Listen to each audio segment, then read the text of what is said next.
बच्चों आज हम क्लास 8 मेंस्ट्रुएशन चैप्टर एक्सरसाइज 9.3 का क्वेश्चन नंबर 6 करेंगे। इसमें कह रहे हैं एक मिल्क टैंक है जो कि फॉर्म में है सिलेंडर की। किस फॉर्म में है? सिलेंडर की फॉर्म में। सिलेंडर शेप मैंने बनाई है। हुज रेडियस इज 1.5, जिसकी रेडियस हमें दी हुई है 1.5 मीटर, ठीक है। और लेंथ दी है, लेंथ मतलब लंबाई, वो कितना लंबा है, जो सिलेंडर की शेप में वो कितना लंबा है, इसकी हाइट दी है वही 7 मीटर, ठीक है।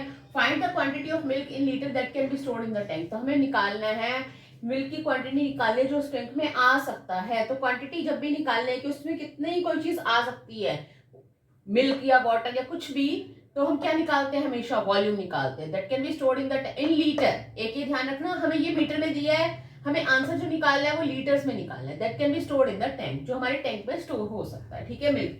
अब वही सेम पहले जो गिवन है हमेशा वही लिखना है, ठीक है। Radius of the cylindrical milk tank क्या है हमारी? 1.5। Radius of cylindrical milk tank, height of cylindrical milk tank क्या है हमारी? 7 मीटर, ठीक है। तो अब volume of cylindrical milk tank, cylinder की शेप में मिल्क टैंक, तो उसका फॉर्मूला क्या होगा? पाई आर स्क्वायर एच, ठीक है। तो पाई की वैल्यू होती है 22/7, रेडियस थी हमारी 1.5, ठीक है, 7 हाइट है हमारी 7, ठीक है। लिख लिया, फॉर्मूले में वैल्यू पुट कर ली वॉल्यूम के फॉर्मूले में। अब वैल्यूज पुट कर ली, 1.5 का स्क्वायर है, तो यानी 1.5 कितनी बार है? 2 टाइम्स है, 1.5 इंटू 1.5, ठीक है।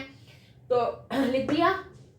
अब 7 से 7 को काट दिया, ठीक है। 7 1 जा 7 एंड 7 1 जा 7, ठीक है। अब 22 बचा इधर से मेरा। 1.5 को 1.5 से मल्टीप्लाई किया, मेरा 15 15 जा 225 होता है। तो डेसिमल के बाद एक और एक 2 डिजिट, तो 2 डिजिट होने चाहिए हमारे डेसिमल के बाद, ठीक है। अब मैंने 225 को 22 से मल्टीप्लाई कर लिया। नॉर्मल पहले डेसिमल हटा के मल्टीप्लाई किया मैंने, नॉर्मल मल्टीप्लाई कर लिया, ठीक है। फिर यहाँ पे देखना है बस मुझे डेसिमल के बाद कितने डिजिट है, 2 डिजिट, तो मुझे यहाँ पे डेसिमल लगा देना है, ठीक है। 49.50 मीटर क्यूब। तो वॉल्यूम हमारा आ गया, वॉल्यूम ऑफ द टैंक हमारा कितना आया? 49.50 मीटर क्यूब। मैंने आपको कहा था आंसर हमें लीटर्स में निकालना है। किस में निकालना है? कि कितना मिल्क उस टैंक में स्टोर हो सकता है, लीटर में निकालना है, क्योंकि मिल्क लीटर में ही काउंट होता है वैसे भी। We know that. अब हमें पता है, हमें मीटर क्यूब और लीटर की रिलेशनशिप देखनी क्या होती है। मीटर क्यूब में हमारा आंसर आया, तो हमें पता है 1 मीटर क्यूब में 1000 लीटर होते हैं, ठीक है। तो 49.50 मीटर क्यूब में कितने लीटर्स होंगे? एक का दिया हुआ है 1 मीटर क्यूब में 1000 लीटर, तो 49.50 मीटर क्यूब में 49.50 इंटू 1000, एक का देके ज्यादा का निकालना है तो 1000 से मल्टीप्लाई करना है, ठीक है।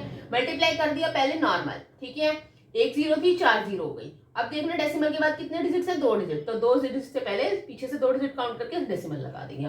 और डेसिमल के बाद जीरो की कोई वैल्यू नहीं होती, इसलिए हमारा आंसर आया 49,500 लीटर्स। कितना आंसर आया? 49,500 लीटर्स। तो यानी milk can be stored, milk tank में मिल्क कितना स्टोर हो सकता है? Milk tank can store 49,500 litres of milk, ठीक है। That's it.